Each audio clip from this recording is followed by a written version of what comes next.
मसवा के कोठिया में दुई गो को पड़ावा हुए गो बांसुरिया एगो बांस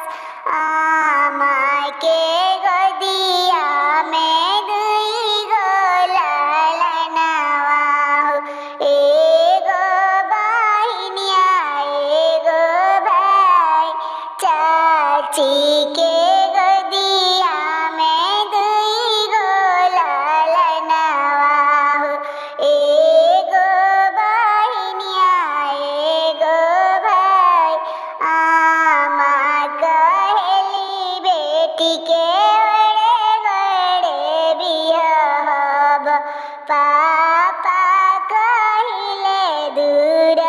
देश भैया कहिले बेटी के बहन के